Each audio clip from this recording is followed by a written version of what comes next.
Hey guys, so today I'm going to show you the easiest pancake recipe to make for a lazy Sunday or perhaps really any day of the week now that we're all quarantining from home.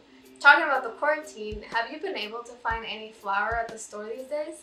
I think everybody's baking and clearing the shelves from flour, but this is why this is a great recipe right now because we're not going to be using any flour. This is also going to be great for those of you who are gluten intolerant. So yeah, without further ado, let's get right into the recipe. I am using 2 cups of oats, 1 cup of milk, and 1 spotty banana. This ratio will make about 3 pancakes, and since I'm the only one eating, this will be just fine for me.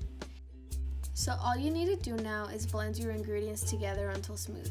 If your batter is runnier, you will make thinner pancakes. So feel free to adjust the milk-oats ratio if you prefer a fluffier or thinner pancake. Next, you're going to heat up your pan and then, oh yes, you're also going to need some oil or butter to cook your pancakes in. So technically, it is a 4-ingredient pancake recipe. So go ahead and scoop or pour your batter into the hot pan now. Feel free to taste test your batter here like I did. There's no harm done since I'm not using any eggs.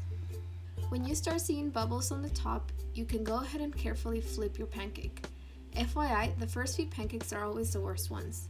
I still love them equally, and they'll taste great anyway, but I don't want you getting frustrated and give up midway here.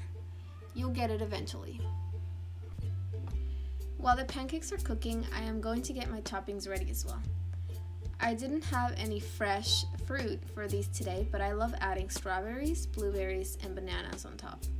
Today I am heating up some frozen berries and making a sort of berry jam to put on top.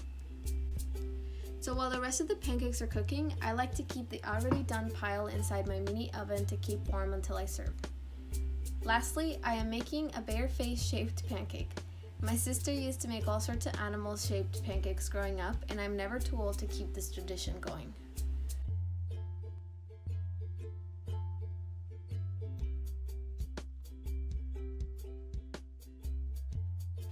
These are so good, you guys. I hope you try out this recipe at home.